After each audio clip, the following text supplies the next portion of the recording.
কোনো দরিদ্র দেশের মানুষের স্বপ্ন থাকে উন্নত কোনো দেশে গিয়ে নিজের ভাগ্য বদলানো। এরকমই দুজন আফ্রিকান কিশোর কাউকে কিছু না বলে বাড়ি থেকে বেরিয়ে যায় ভাগ্য বদলানোর তাড়নায়।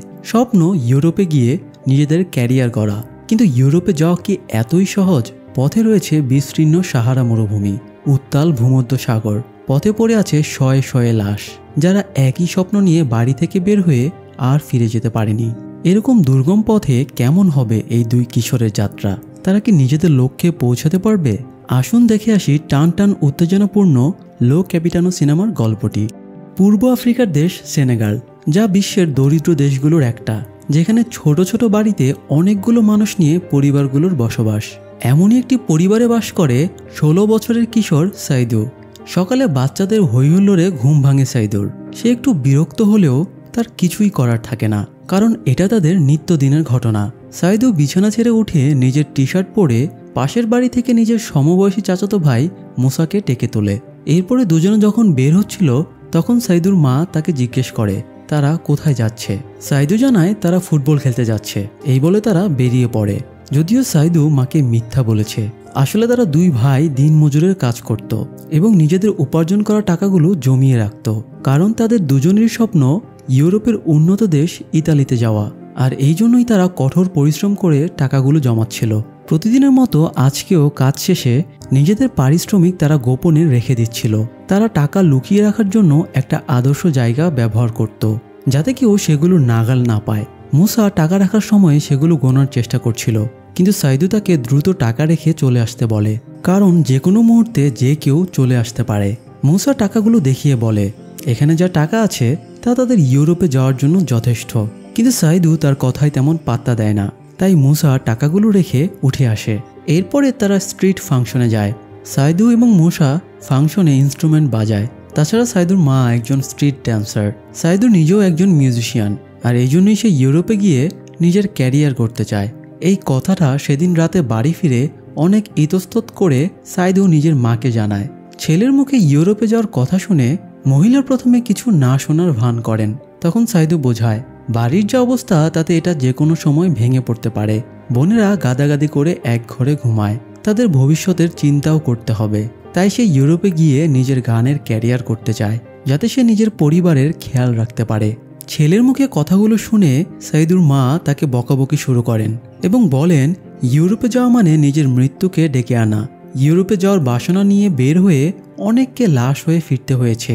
অনেকের লাশ পড়ে আছে সমুদ্র আর মরুভূমিতে, কারণ সে সময়ে বৈধভাবে ইউরোপে যাওয়ার সামর্থ্য তাদের কারো ছিল না বললেই চলে। তাই তারা অবৈধভাবে বাই রোডে ইউরোপে যাওয়ার চেষ্টা করত। ফলে পথে নানান দুর্গমতার মধ্যে পড়ে তাদের জীবন নাজেহাল হয়ে যেত। এরকম দুর্গমতার মাঝে পড়ে ছেলে জীবন হারাক, এটা সাইদুর মা চাইছিলেন না। তাই তিনি কঠিনভাবে সাইদুকে বকাঝকা করেন। মায়ের বকার চোটে সাইদু মাকে বলে সে আসলে মজা করছিল, সে কোথাও যাচ্ছে না, সে এখানেই থাকবে। এই বলে কথা অন্যদিকে ঘুরিয়ে সাইদু শুতে চলে যায়। পরের দিন সাইদু আর মুসা স্কুলে বের হচ্ছিল।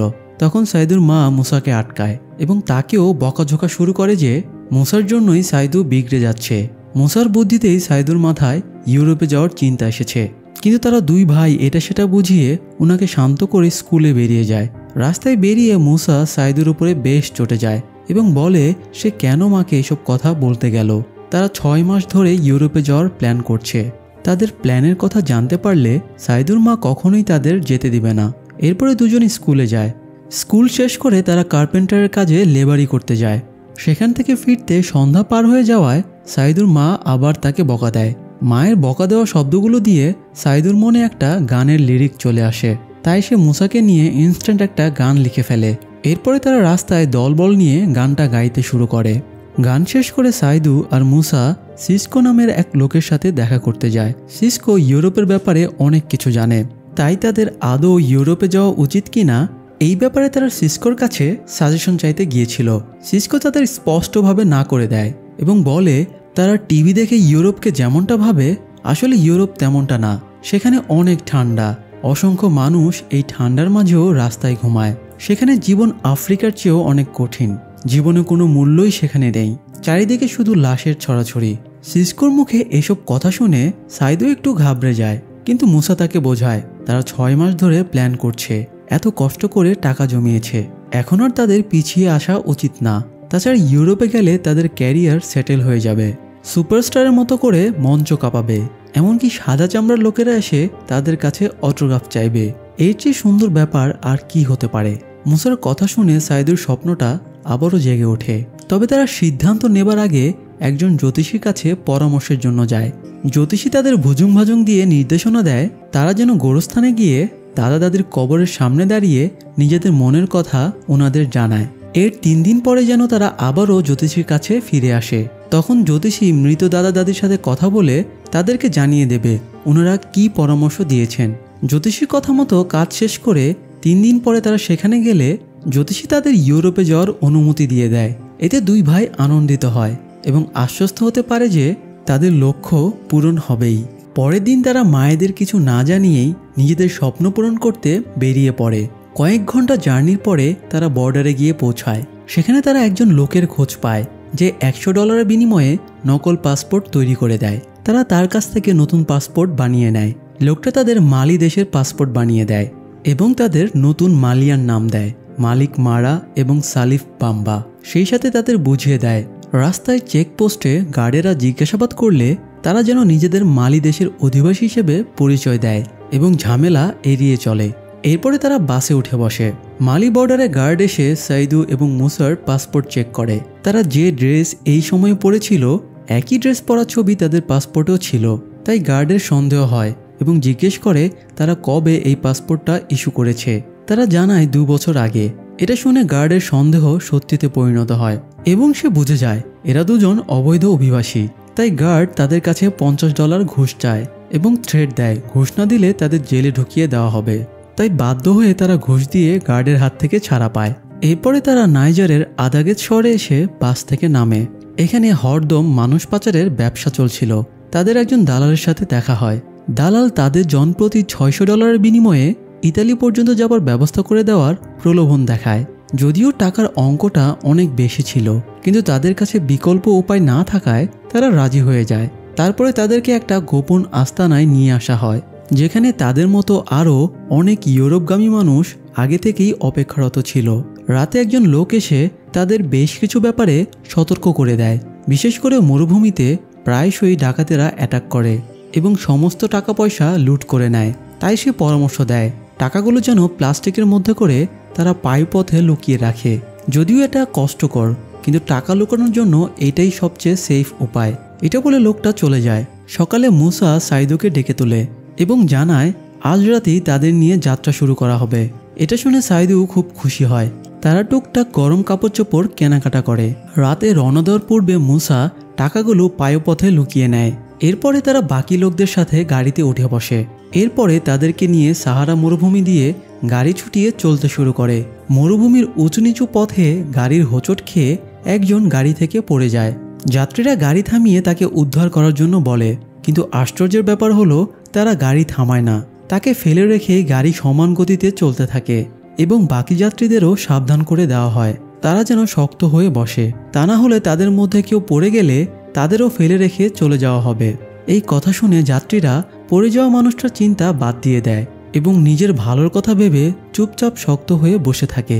এক দীর্ঘ জার্নির পরে তাদেরকে একটা জায়গায় এসে নামিয়ে দেওয়া হয়।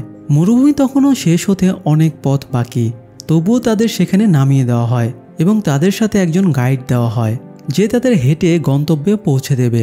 সবাই একটু আপসেট হলেও কারোরই কিছু করার থাকে না। তারা গাইডকে ফলো করে হাঁটতে শুরু করে। হাঁটতে হাঁটতে রাত পেরিয়ে দুপুর হয়ে যায়। একজন মহিলা মরুর গরমের সাথে আর পাল্লা দিয়ে হাঁটতে না পেরে অসুস্থ হয়ে পড়ে যায়। সাইদু খেয়াল করে দৌড়ে মহিলার কাছে যায় এবং ওনাকে পানি খাইয়ে সুস্থ করার চেষ্টা করে, কিন্তু মহিলা আর সার্ভাইভ করতে না পেরে সাইদুর কোলের ওপরেই মৃত্যুবরণ করে। এদিকে মুসা বিরক্ত হয়ে সাইদুকে ডাকাডাকি করছিল, কারণ গাইড তাদের ফেলে বেশি দূর এগিয়ে গেলে তারা পথ হারিয়ে ফেলবে। তাই সাইদু মহিলাকে উত্তপ্ত বালির ওপরে শুইয়ে দিয়ে আবারও হাঁটা ধরে, কিন্তু এই ঘটনাটা তার মনে খুব প্রভাব পড়ে। সাইদু কল্পনায় দেখতে থাকে সে আবারও মহিলার কাছে ফিরে গিয়ে দেখছে মহিলা জীবিত হয়ে উঠেছে। তখন সে মহিলাকে এক হাতে তুলে ঘুড়ির মতো করে উড়িয়ে নিয়ে এগিয়ে চলছে।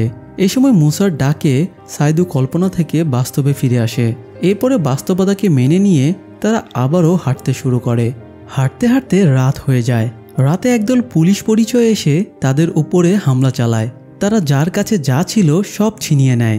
যাদের কিছু পায় না তাদেরকে মারধর করে। এরপর সবাইকে একটা লিকুইড পান করায়, যাতে পায়ুপথে কেউ যদি কিছু লুকিয়ে রাখে তাহলে টয়লেটের সাথে তা বেরিয়ে আসবে।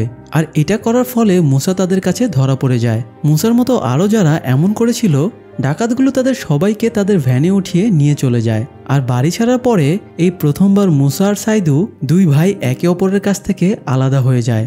সাইদু রিকোয়েস্ট করে তাকেও সাথে নিতে, কিন্তু তারা সাইদুকে সেখানে বাকি লোকগুলোর সাথে রেখে চলে যায়। সাইদু কিছুক্ষণ হতভম্ব হয়ে দাঁড়িয়ে থাকে, তারপরে আবারও হাঁটা ধরে। দীর্ঘক্ষণ হাঁটার পরে তারা একটা কাভার্ড ভ্যানের কাছে পৌঁছায়। তারা কিছু না বুঝেই সে কাভার্ড ভ্যানে উঠে পড়ে।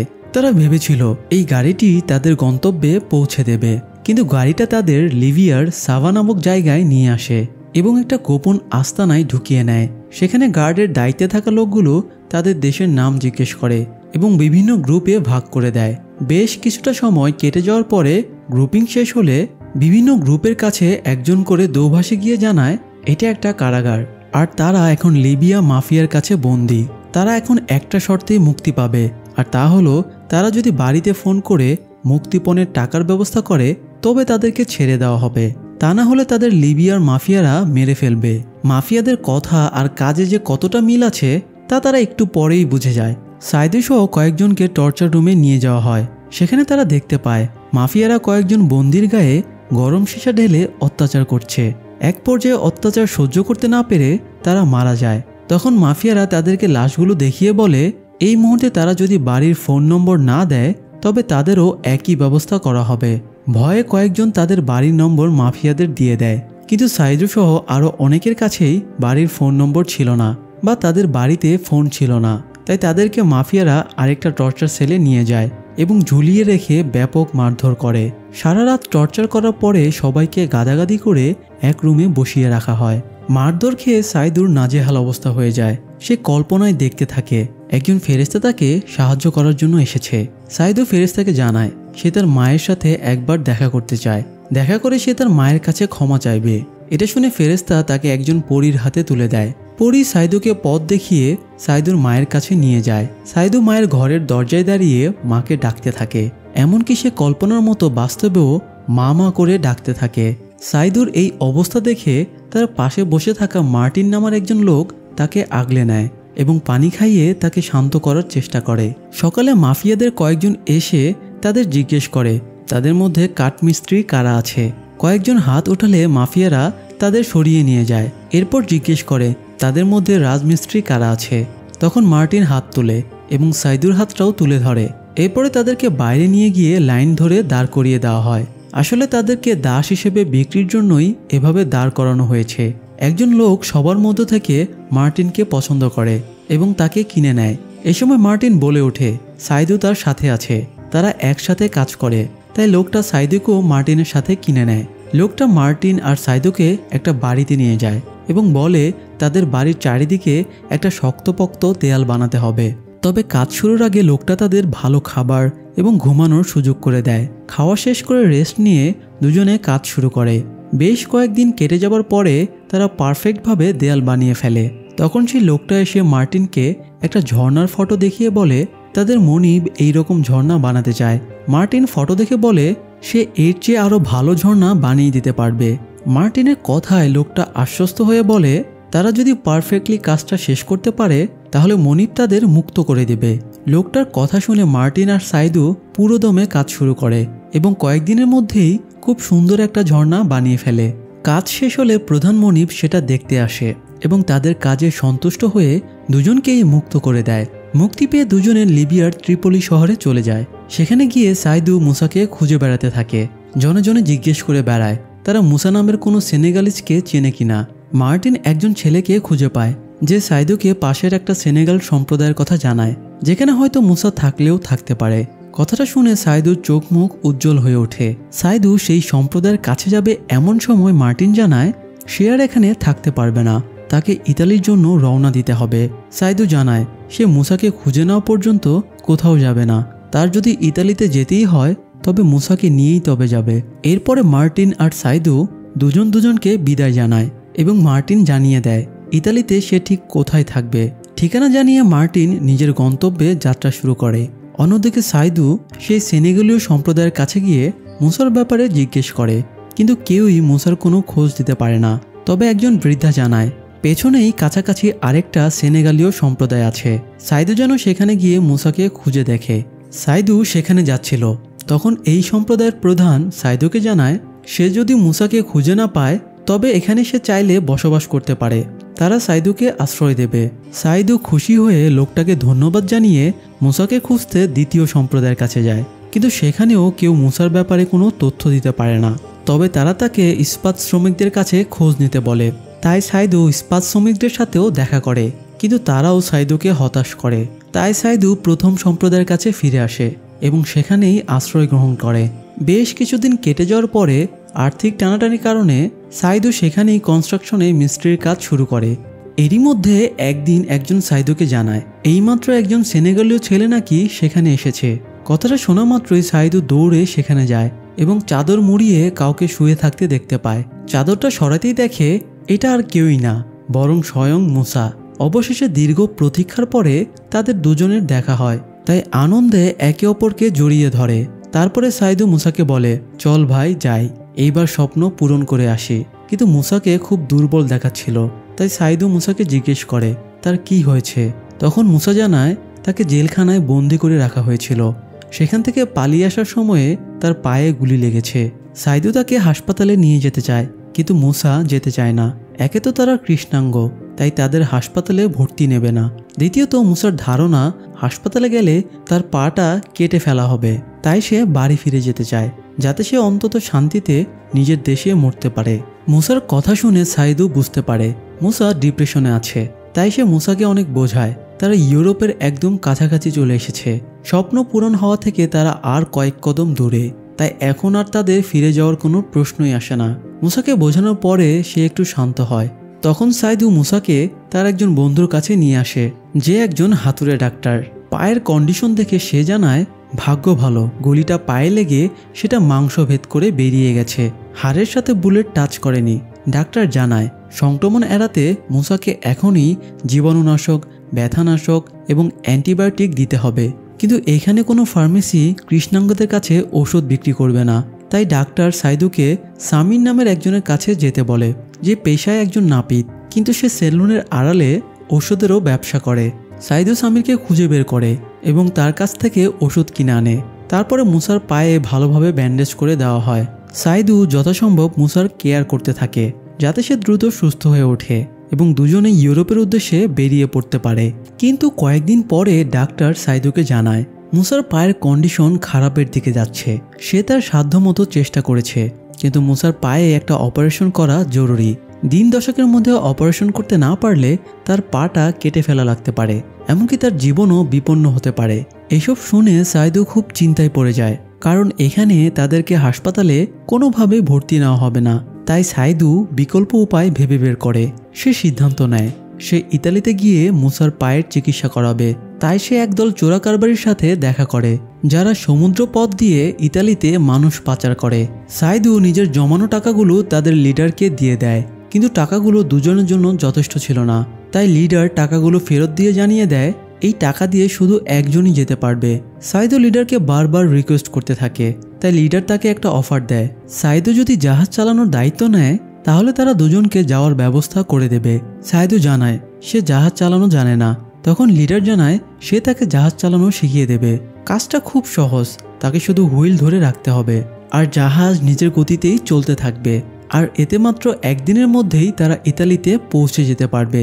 আসলে চোরা কারবারি দলটা নিজেরা ঝামেলা এড়িয়ে চলতে চাইছিল, তাই তারা জাহাজের দায়িত্ব অন্য কাউকে দিতে চাইছিল, যাতে পুলিশ ধরলে তারা যেন কোনো সমস্যায় ফেসে না যায়।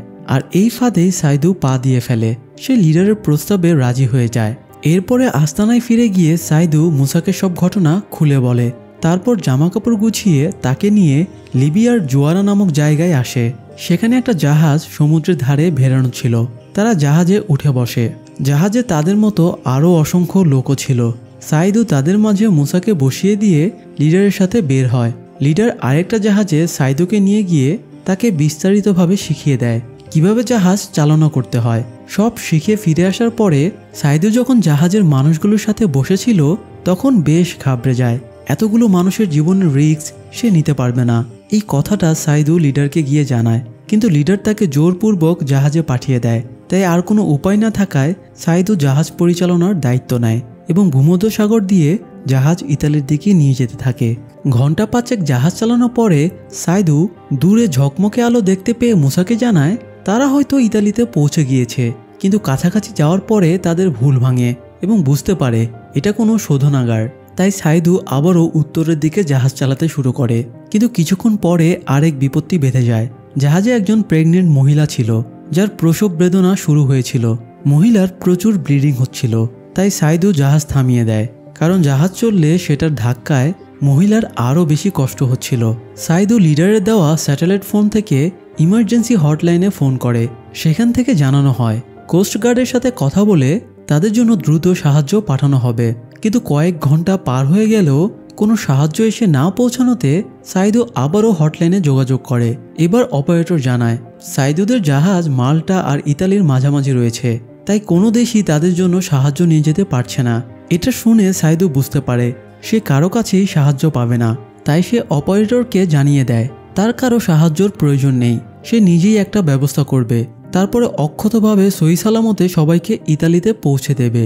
এই বলে সাইদু আবারও জাহাজ চালিয়ে দেয়।